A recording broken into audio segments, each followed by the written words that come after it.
రాజుగా నియమించినాడు. ఆయన ఆజ్ఞ ప్రకారము నడుచుకోవాలను అని చెప్పినాడు. ఏ విషయమై చెప్పినాడు? ఇశ్రాయేలీయులకు అమాలేకీయులు విరోధులు.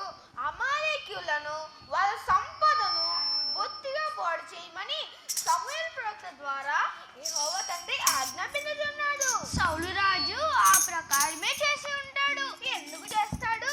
ఈ మనుషులంతా దేవుని ఆజ్ఞ ప్రకారం నడుచుకుంటే ఈ భూలోకమే స్వర్గమైపోదు. ఇంతకు సౌలు రాజు చేసిన తప్పేమిటి? తప్పు చేశాడు. యెహోవా తండ్రి ఏమని చెప్పినాడంటే అమాలేకీయులను వాళ్ళ సంపదను పూర్తిగా అంటే మనుషులలో సంపదను శేషం లేకుండా నిర్మూలించమన్నాడు. కానీ ఆ సౌలు రాజు అమాలేకీయుల రాజైన అగగును కాపాడినాడు. గొర్రెలలోను ఎడ్లలోను క్రొవ్విన గొర్రెపిల్లలు మొదలైన మంచి వాటిని నిర్మూలన చేయక మిగిలిన వాటిని నిర్మూలన చేసెను. పైగా సమూయేలును కలుసుకొని నేను దేవుని ఆజ్ఞ ప్రకారం నడుచుకున్నాను అని పొంగు పలికాడు. ఇన్ని అబద్ధాలు పలికినాడా? ఈ సంగతినంతటిని యెహోవా ప్రత్యక్షమై సమూయేలుతో చెప్పాను. పైగా యెహోవా తండ్రి సమూయేలుతో ఏమని చెప్పినాడంటే నేను ఆ సౌలును రాజుగా చేసినందుకు పశ్చాత్తాపడుచున్నాను. నేను ఆ రాత్రంతా సమూయేలు దేవునికి మొరపెట్టుచూ ఉండెను. సమూయేలు ప్రవక్త అని దేవుడు కన్నీ తెలియచేస్తాడని అబద్ధాలు పలుకోకూడదని అంత మాత్రం తెలీదు? అన్నీ తెలుసు. కానీ ఆ సౌలు ఒక మనిషే కదా, దురాశ అసూయ కలిగి ఉన్న ఒక మనిషి. అప్పుడు సమూయేలు సౌలును కలుసుకొని నువ్వు దేవుని ఆజ్ఞను విసర్జించినావన్నాడు. అప్పుడు సౌలు ఏమన్నాడో తెలుసా? అమాలేకీయులు వాళ్ళ పశువులలో కొన్ని దేవునికి బలర్పించడుకు కొన్నినేమో నిర్మూలం చేసినాను అని చెప్పినాడు. అప్పుడు సమూయేలు ఏమన్నాడంటే ఆయన ఆజ్ఞ ప్రకారం నడుచుకుంటే ఆయన సంతోషిస్తాడు, కానీ బలులు సమర్పించడం వలన ఆయన ఏమాత్రం సంతోషించడు కదా. అంతే కదా అన్న. ఈ మనుషులలో చాలా మంది ఆయన వాక్యం ప్రకారం నడుచుకోరు, భలేగా ప్రార్థన చేస్తుంటారు. బాగా గ్రహించినవే. ఇంతకు నువ్వు ఏ కోవక్తుతో ఉన్నాయినా? నేను ఆయన ఆజ్ఞ ప్రకారం నడుచుకునే కోవక్షితానన్నా. ఎంత నిజమో ఎంత అబద్ధమో. నిజంగా నీవు అట్లాంటి వాడివైతే నీ జీవిత పర్యంతం గుర్తుంచుకో నాయనా. అట్లాగేలే అన్నా. మళ్ళీ లే ఎందుకు అట్లాగే అనలేవు? సరేలే, అదంతా తర్వాత సంగతి. సౌలు రాజు దేవుని ఆజ్ఞను విసర్జించినాడు గనుక దేవుడు కూడా ఆయనను రాజుగా విసర్జించినాడు. అప్పుడు సౌలు రాజు స్థానంలో దావీదుని యెహోవా రాజుగా ప్రతిష్ఠించినాడు. ఫిలిష్తీయులు ఇశ్రాయేలీయులతో పోరాడాలనుకున్నాడు. గాతువాడైన గొలియాతు ఫిలిష్తీయుల దండులో నుండి మహా గర్వంతో చూడు చూడు చూడు చూడు నా ఎత్తుని చూడు, నా ఎత్తుని చూడు, ఆరుమూల జానడనెత్తుని చూడు, జానడనెత్తుని చూడు, అరి కన్నులు తిరిగిన నా బలమును చూడు, నా బలమును చూడు, నా దృఢమైన ఛాతీని చూడు, ఛాతీని చూడు, నా వీరత్వం చూడు, నా శూరత్వం చూడు, నా వీరత్వం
వారిలో మొదటివాడు ఎలియాబు, రెండోవాడు అబీనదాబు, మూడోవాడు షమ్మా. వీరు ముగ్గురు యుద్ధానికి పోయి ఉన్నారు. కానీ దావీదు బెత్లెహేములో తండ్రి గొర్రెలు కాచుచు సౌలు రాజు దగ్గరికి పోచూ వచ్చుచూ ఉండెను. సౌలు రాజు దగ్గరికి ఎందుకు వెళ్తున్నాడు? సౌలు రాజు దేవుని ఆజ్ఞ మీరినందున అతనికి దురాత్మ వచ్చింది. దావీదు సితార బాగా వాయించేవాడు. ఎప్పుడైతే సౌలు రాజు దురాత్మ వస్తుందో దానికి సితార వాయించి అతనికి ఉపశమనం కలిగించేవాడు. వాళ్ళిద్దరికి ముక్కు పరిచయాలున్నవి. ముసలి తండ్రి అయిన యెషై దావీదును పిలిచి ఏమని చెప్పినాడంటే, మీ సహోదరులను కలుసుకొని రమ్ము, వారి క్షేమ సమాచారాలు తెలుసుకొని రమ్ము, వారి శాస్త్రాధిపతికి 10 గంటలు ఇమ్ము అని సాగనంపినాడు. శాస్త్రాధిపతికి మరి జున్నుగడ్డలు ఎందుకన్నా? అది మర్యాద పూర్వకమైన ఆనవాయితీ. హలో, దయచేసి దావీదు మరియు గొలియత్ బుర్రకథ, అసలు ఈ పిల్లకాయల ప్రదర్శన వీరి మైండ్ నుంచి వచ్చేటువంటి ఈ యొక్క ఆలోచన విధానము, వారి యొక్క సాధన గురించి మనందరికీ తెలిసింది. ఇప్పుడు వారి యొక్క నటన చూసి, వారి యొక్క కథను విని గౌరవనీయులు మన కొత్తపట్నం ఎంపీటీసీ అయినటువంటి వెంకటేశ్వర శాంతరావు గారు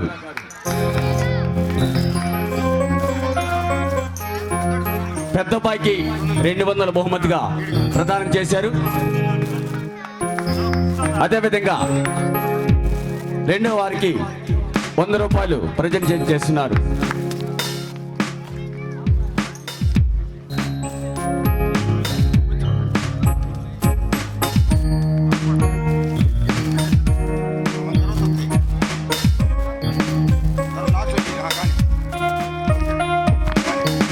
thank you very much. Okay, start.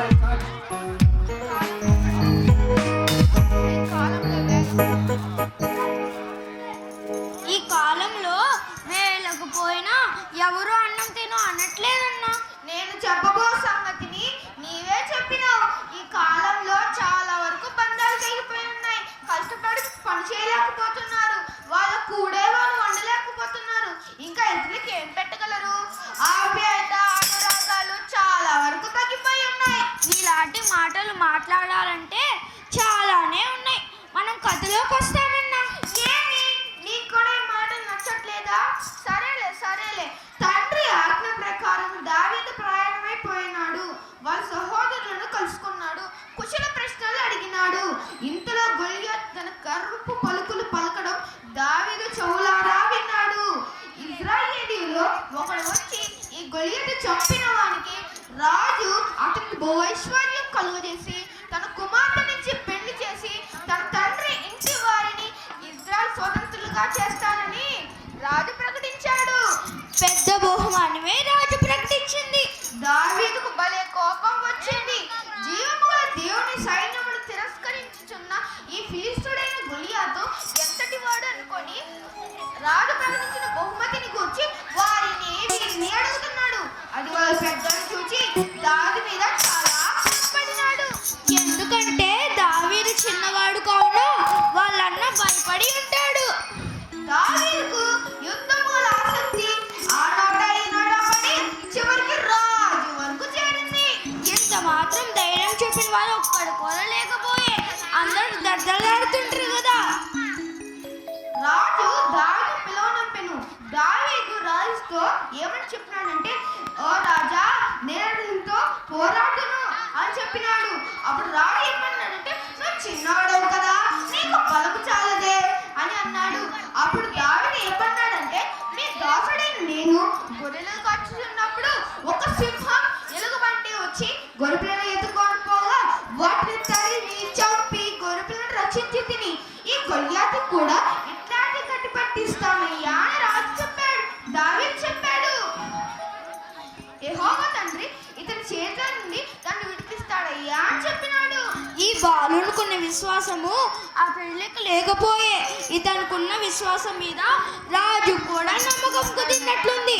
అసలు సంగతి ఏమిటంటే ఇంత మాత్రం ఎవరు ముందుకు రాలేదు. వస్తేలే అన్నట్లున్నాడు. అది వాస్తవమే. రాజు దానికి యుద్ధ వస్త్రములు ధరింపజేసినాడు, దాన్ని తానే కవచమును తొడిగించినాడు, దాన్ని తానే కత్తిని చేతికిచ్చినాడు. గొర్రెలు కాయవాడికి ఇవి అలవాటు ఉంటాయా? అందుకే ఆ దావీదు శిరస్త్రాణమున కొట్టు నేను మోయాలేను, నేను మోయాలేను, కవచమున కొట్టు నాకు ఊపిరాడదు, నాకు ఊపిరాడదు, కత్తిడాలు వద్దు పట్టుకొని నడువాలేను, పట్టుకొని నడువాలేను, నాకు వాడుకైన వడిసెలే కావాలి, నాకు వడిసెలే కావాలి. వడిసెలే కావాలి, నాకు వడిసెలే కావాలి అని చెప్పి ఏటలోకి పోయి 5 నున్నని రాళ్ళు ఏరుకొని చిక్కములో వేసుకొని పైగా కర్ర కూడా పట్టుకొని ఆ గొలియతు దగ్గరికి పోయినాడు. ఆ బాలుని చూసి గొలియాతు ఎగతాళి చేసి ఉంటాడే. అదే ఒక పక్క ఎగతాళి, ఒక పక్క కోపంతో ఓరోరి చిన్నవాడా నీవెంతటి వాడవురా, నీవెంతటి వాడవురా, కన్న చేత పట్టుకున్నావే నేనేమైనా కుక్కనా, నేనేమైనా కుక్కనా, చీచి చెండాడుతా, నా దేవతల సాక్షిగా నిన్ను చంపి తీరుతా, నేను చంపి తీరుతా, ఈ మాంసం ఆకాశ పక్షులకు భూమృగాలకు వేసి పారేస్తా అని ఆయన నమ్మిన దేవతలు తలుచుకుంటూ మహాముద్రితుడై దాడులు చేస్తున్నాడు. గొలియాతు మాటలకు దావీదేమన్నా భయపడినాడా? ఎందుకు భయపడతాడు? సజీవమైన దేవుని బిడ్డకు భయం ఎందుకు? దావీదు గొలియాతుతో, ఏ గొలియాతు, ఇశ్రాయేలు సైన్యముకు అధిపతి అయిన యెహోవా పేరిట నీ మీదకు వస్తున్న యుద్ధం యెహోవాదే. యుద్ధం యెహోవాదే. ఎనిమిది మనుషుల్లో నిరాయుడు తిప్పాడు. అది జరుగుతున్న గొలియాతు మృత చొచ్చింది.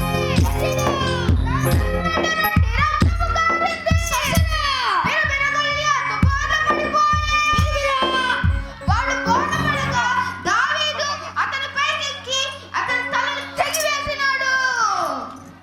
గొలియాతు ఎంత మిడిసిపడినాడు కదా. ఆ మిడిసిపాటు ఏమైంది? నీ 6 అడుగుల జానెత్తు ఏమాయెను? ఏమాయెను గొలియాతు? కండలు తిరిగిన నీ కండబలం ఏమాయెను? ఏమాయెను గొలియాతు? ఎగిరి విసిరిన నీ సవాలు ఏమాయెను? ఏమాయెను గొలియాతు? గొలియాతు, గొలియాతు, ఆ గొలియాతు, గొలియాతు. అన్నా, నాకు ఒక సందేహం కలుగుతుంది. తమ్ముడు, నీకెప్పుడు సందేహాలు వస్తూనే ఉంటాయి.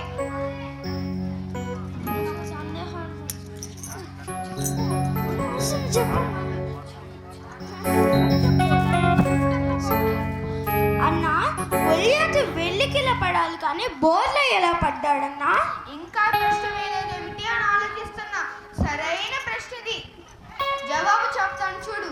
వడిసెలలో నిరాయి నీ నుండి చొచ్చుకొనగా, ఓ గొలియాతు, నీవు వెల్లికిలా పడాలి కదరా, వెల్లికిలా పడాలి కదరా, నీవు బొక్క బోర్లా ఎట్టా పడితివి. నువ్వు ఒక్క బోర్లో ఎట్టా పడితివి. అదే కదా అన్న నేను అడిగింది. నుదుట గుచ్చుకుంటే రక్తం కారుతూ ఉంటుంది, బోర్ల పడితే అలానే రక్తం కారుతూ ఉంటుంది, వెల్లికిలా పడితే కాస్త రక్తం కారుట తగ్గుతుంది. అవును, నువ్వు చెప్పింది సరైనది. ఇక్కడ మనమంతా తెలుసుకోవాల్సిన సత్యం ఒకటి ఉంది. యుద్ధానికి ముందు దావీదు అన్న మాట గుర్తుందా? ఉందన్నా, యుద్ధం యెహోవాదే. అందులోనే ఉంది జవాబు. దావీదు వడిసెలు త్రిప్పగా అది పోయి గొలియాతు నోట చొచ్చింది. అది నామ మాత్రమే. అదే సమయానికి గొలియాతు తల వెనుక భాగమున యెహోవా తండ్రి ఆ దెబ్బతో గొలియాతు బోర్ల పడినాడు. ఫిలిష్తీయులు భయంతో పారిపోయినారు. అన్నా, నాకు ఒక సందేహం కలుగుతుంది. తమ్ముడు, నీకు ఒక సలహా ఇస్తాను, వింటావా? వింటాను, చెప్పన్నా. నీ అమ్మ దగ్గరికి పోయి నీ పేరు మార్చుకొని సందేహాల రావని పెట్టమను. ఇప్పుడు నీ సందేహం ఏమిటి? యెహోవా దేవుడు ఎన్నెన్ని అద్భుత కార్యాలు చేశారు, కానీ వాళ్ళ పూర్వీకులు వారికి చెప్పలేదా? అన్నీ చెప్పే ఉంటారు, అన్నీ వినే ఉంటారు ఇజ్రాయెల్ ప్రజలు. నోటి మాన్యము గల మోషేను నాయకుడై నడిపించలేదా? నడిపింపలేదా? ఆకాశము నుండి మన్నాను కురిపింపలేదా? మన్నాను కురిపింపలేదా? పగలు మేఘ స్తంభముతో నీడనివ్వలేదా? నీడనివ్వలేదా? రాత్రి అగ్ని స్తంభముతో వెలుగునివ్వలేదా? వెలుగునివ్వలేదా? ఎర్ర సముద్రమును రెండు పాయలుగా చీల్చలేదా? చీల్చలేదా? ఎరికో గోడలను కుప్పగా కూల్చలేదా? కుప్పగా కూల్చలేదా? నీ ప్రజల పక్షాన యుద్ధాలు చేయలేదా? యుద్ధాలు చేయలేదా? ఒక్క మాటను సూర్య చంద్రులను ఆపలేదా? సూర్య చంద్రులను ఆపలేదా? అబ్బా అబ్బా, ఎన్ని అద్భుత కార్యాలు! మరి ఈ ఇజ్రాయేలీలు అట్టి అద్భుత దేవుణ్ణి మర్చి ఈ గొల్యాతుకు భయపడినారు. అంతే మనుషులు. ఒక్క దావీదు మాత్రము దేవుడి పైన అపార విశ్వాసం కలిగి ఉన్నాడు.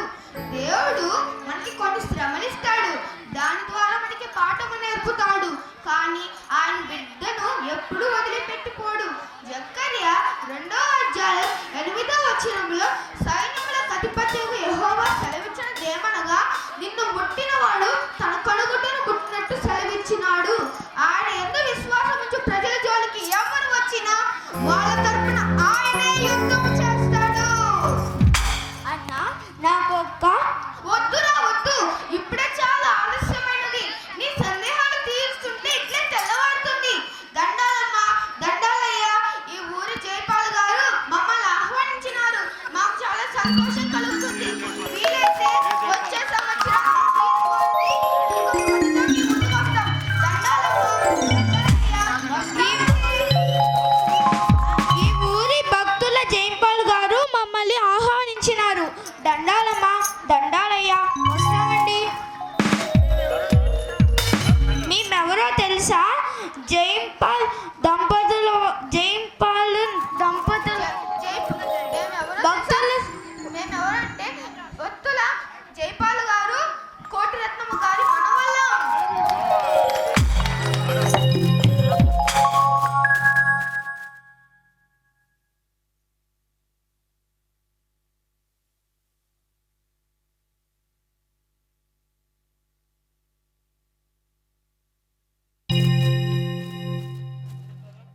హలో, దయచేసి గమనించాలి. ఈ కళాకారులు ఎవరో కాదు, మన గ్రామ వాస్తవ్యులు బత్తుల జైపాలు, వారి కుమారుడు నాగరాజు గారు. నాగరాజు గారికి పుట్టినటువంటి ఈ దేవుని బిడ్డలే మనకి ఈ గ్రామంలో దావీదు గొలియతనుడు బుర్రకథ అందినటువంటి కళాకారులు. వీరిని కలనటువంటి తల్లిదండ్రులు ఎంతో ధన్యులు. వారిని ప్రేమతో వారిని వేదిక మీదకి రావాల్సిందిగా ఆహ్వానిస్తున్నాం. నాగరాజు మరియు ప్రేమిల రాణి, సునీత రాణి. Thank you.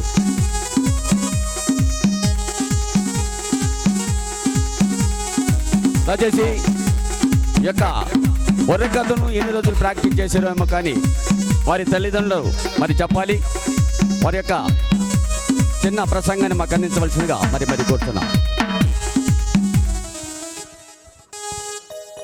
గ్రామంలో ఉన్నటువంటి పెద్దలు, పిన్నలు, ఇక్కడ చేరి వచ్చినటువంటి ప్రతి ఒక్కరికి మా యొక్క పాదాభివందనాలు.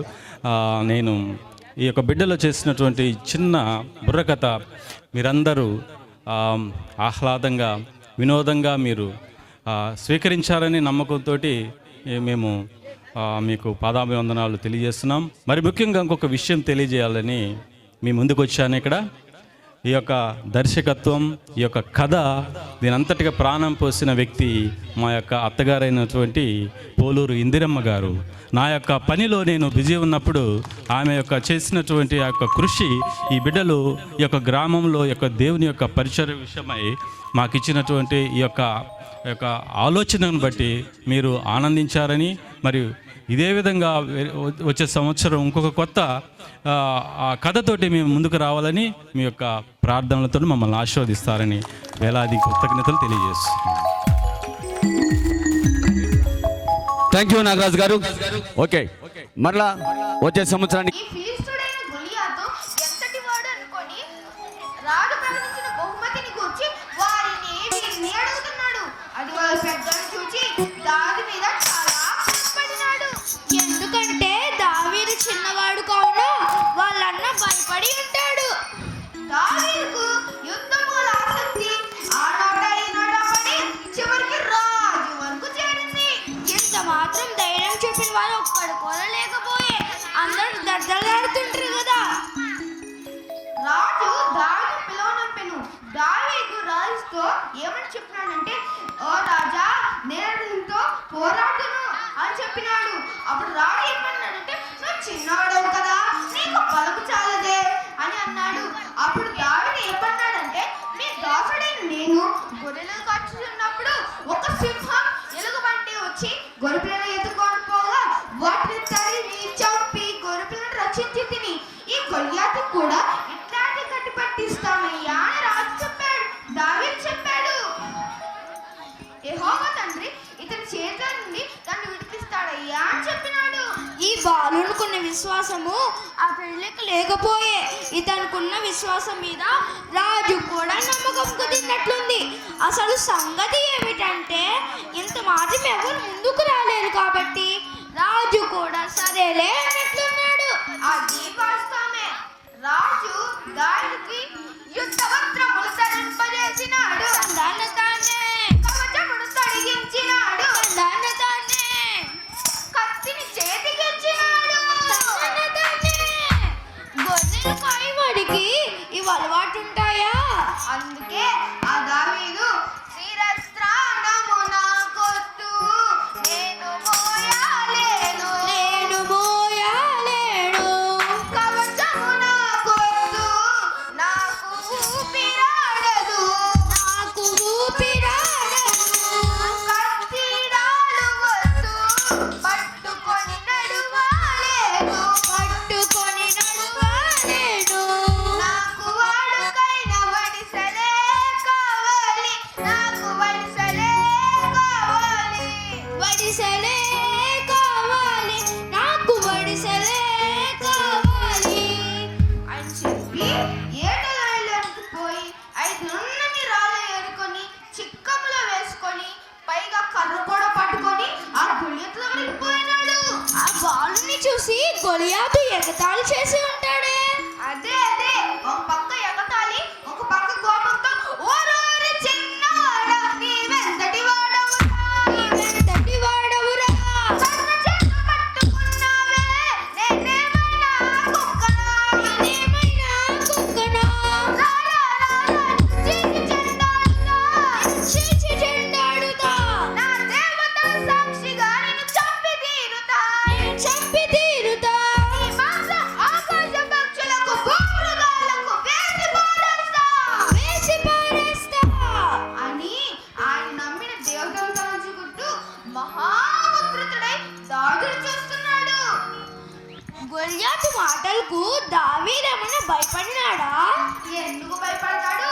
సజీవమైన దేవుని బిడ్డకు భయం ఎందుకు? దావీదు గొలియాతుతో, ఏ గొలియాతు, ఇశ్రాయేలు సైన్యముకు అధిపతి అయిన యెహోవా పేరిట నీ మీద వస్తున్న యుద్ధం యెహోవాదే. యుద్ధం యెహోవాదే. ఎన్ని మనుషుల్లో నిన్ను ఆయన చెప్పాడు. అది చెప్పడం గొలియాతు మృత చచ్చింది. రక్తము కారింది. బిరబిర గొలియాతు బాధపడిపోయే.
బోర్లో ఎలా పడ్డాడన్నా?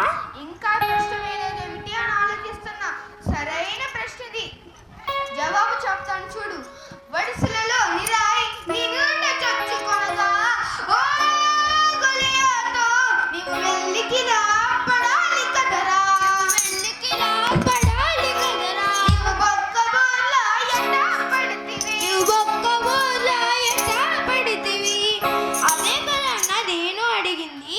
నుదుట గుచ్చుకుంటే రక్తం కారుతూ ఉంటుంది, బోర్లో పడితే అలానే రక్తం కారుతూ ఉంటుంది, వెల్లికిలా పడితే కాస్త రక్తం కారట తగ్గుతుంది. అవును, నువ్వు చెప్పింది సరైనది. ఇక్కడ మనమంతా తెలుసుకోని సత్యం ఒకటి ఉంది. యుద్ధానికి ముందు దావీదు అన్న మాట గుర్తుందా? ఉందన్నా, యుద్ధం యెహోవాదే. అందులోనే ఉంది జవాబు. దావీదు వడిసెలు త్రిప్పగా అది పోయి గొలియాతు నోట చొచ్చింది. అది నామ మాత్రమే. అదే సమయానికి గొలియాతు తల వెనుక భాగమున యెహోవా తండ్రి ఆ దెబ్బతో గొలియాతు బోర్ల పడినాడు. ఫిలిష్తీయులు భయంతో పారిపోయినారు. అన్నా, నాకు ఒక సందేహం కలుగుతుంది. తమ్ముడు, నీకెప్పుడు సందేహాలు కలుగుతూనే ఉంటాయి. నేను ఒక సలహా ఇస్తాను, వింటావా? వింటాను, చెప్పన్నా. నీ అమ్మ దగ్గరికి పోయి నీ పేరు మార్చుకొని సందేహాల రావని పెట్టమను. ఇప్పుడు నీ సందేహం ఏమిటి? యెహోవా దేవుడు ఎన్నెన్ని అద్భుత కార్యాలు చేశారు, కానీ వాళ్ళ పూర్వీకులు వారికి చెప్పలేదా? అన్నీ చెప్పే ఉంటారు, అన్నీ వినే ఉంటారు ఇజ్రాయెల్ ప్రజలు. నోటి మాన్యము గల మోషేను నాయకుడై నడిపించలేదా? నడిపింపలేదా? ఆకాశము నుండి మన్నాను కురిపింపలేదా? మన్నాను కురిపింపలేదా? పగలు మేఘ స్తంభముతో నీడనివ్వలేదా? నీడనివ్వలేదా? రాత్రి అగ్ని స్తంభముతో వెలుగునివ్వలేదా? వెలుగునివ్వలేదా? ఎర్ర సముద్రమును రెండు పాయలుగా చీల్చలేదా? చీల్చలేదా? ఎరికో గోడలను కుప్పగా కూల్చలేదా? గొప్పగా కూల్చలేదా? నీ ప్రజల పక్షాన యుద్ధాలు చేయలేదా? యుద్ధాలు చేయలేదా? ఒక్క మాటను సూర్య చంద్రులను ఆపలేదా? సూర్య చంద్రులను ఆపలేదా? అబ్బా అబ్బా, ఎన్ని అద్భుత కార్యాలు! మరి ఈ ఇజ్రాయేలీలు అట్టి అద్భుత దేవుణ్ణి మర్చి ఈ గొల్యాతుకు భయపడినారు. అంతే మనుషులు. ఒక్క దావీదు మాత్రము దేవుడి పైన అపార విశ్వాసం కలిగి ఉన్నాడు. దేవుడు మనకి కొన్ని శ్రమలిస్తాడు, దాని ద్వారా మనకి పాఠము నేర్పుతాడు. కానీ ఆయన బిడ్డను ఎప్పుడూ వదిలిపెట్టిపోడు. జకర్యా 2వ అధ్యాయం 8వ వచనంలో సైన్యములకు అధిపతియగు యెహోవా సెలవిచ్చినదేమనగా, నిన్ను ముట్టినవాడు తన కనుగుడ్డును ముట్టినట్టు సెలవిచ్చినాడు. ఆయన యందు విశ్వాసముంచు ప్రజల జోలికి ఎవరు వచ్చినా వాళ్ళ తరపున ఆయనే యుద్ధం చేస్తాడు. అన్న, నాకు ఒక్క వద్దురా వద్దు, ఇప్పుడే చాలా ఆలస్యమైనది. నీ సందేహాలు తీరుస్తుంటే ఇట్లే తెల్లవారుతుంది. దండాలమ్మ, దండాలయ్య, ఈ ఊరి జయపాల్ గారు మమ్మల్ని ఆహ్వానించినారు. మాకు చాలా సంతోషం కలుగుతుంది. వీలైతే వచ్చే సంవత్సరం ఈ ముందుకు వస్తాం. దండాలమ్మ, దండాలయ్య, ఈ ఊరి భక్తుల జైంపాల్ గారు మమ్మల్ని ఆహ్వానించినారు.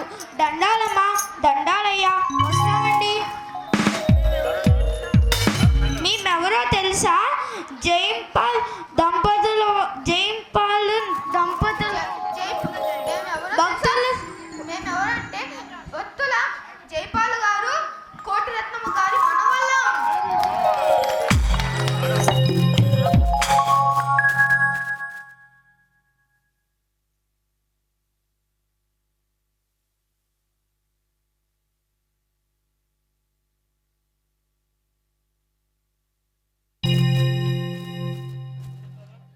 హలో, దయచేసి గమనించాలి.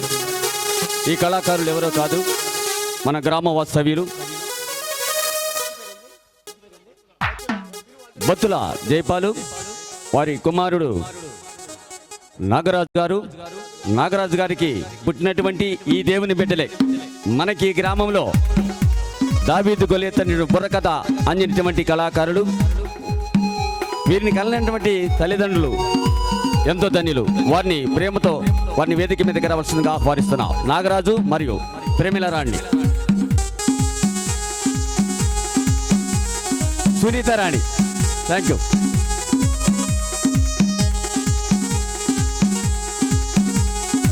దయచేసి ఈ యొక్క బుర్రకథను ఎన్ని రోజులు ప్రాక్టీస్ చేశారేమో కానీ వారి తల్లిదండ్రులు మరి చెప్పాలి. వారి యొక్క చిన్న ప్రసంగాన్ని మాకు అందించవలసిందిగా మరి కోరుతున్నాం. గ్రామంలో ఉన్నటువంటి పెద్దలు, పిన్నలు, ఇక్కడ చేరి వచ్చినటువంటి ప్రతి ఒక్కరికి మా యొక్క పాదాభివందనాలు. నేను ఈ యొక్క బిడ్డలో చేసినటువంటి చిన్న బుర్రకథ మీరందరూ ఆహ్లాదంగా, వినోదంగా మీరు స్వీకరించారని నమ్మకంతో మేము మీకు పాదాభివందనాలు తెలియజేస్తున్నాం. మరి ముఖ్యంగా ఇంకొక విషయం తెలియజేయాలని మీ ముందుకు వచ్చాను. ఇక్కడ ఈ యొక్క దర్శకత్వం, ఈ యొక్క కథ, దీనంతటిగా ప్రాణం పోసిన వ్యక్తి మా యొక్క అత్తగారైనటువంటి పోలూరు ఇందిరమ్మ గారు. నా యొక్క పనిలో నేను బిజీ ఉన్నప్పుడు ఆమె యొక్క చేసినటువంటి ఆ యొక్క కృషి, ఈ బిడ్డలు ఈ యొక్క గ్రామంలో యొక్క దేవుని యొక్క పరిచర్య విషయమై మాకు ఇచ్చినటువంటి ఈ యొక్క ఆలోచనను బట్టి మీరు ఆనందించారని, మరియు ఇదే విధంగా వచ్చే సంవత్సరం ఇంకొక కొత్త ఆ కథతోటి మేము ముందుకు రావాలని మీ యొక్క ప్రార్థనలతో మమ్మల్ని ఆశీర్వదిస్తారని వేలాది కృతజ్ఞతలు తెలియజేస్తున్నాం. థ్యాంక్ యూ నాగరాజు గారు.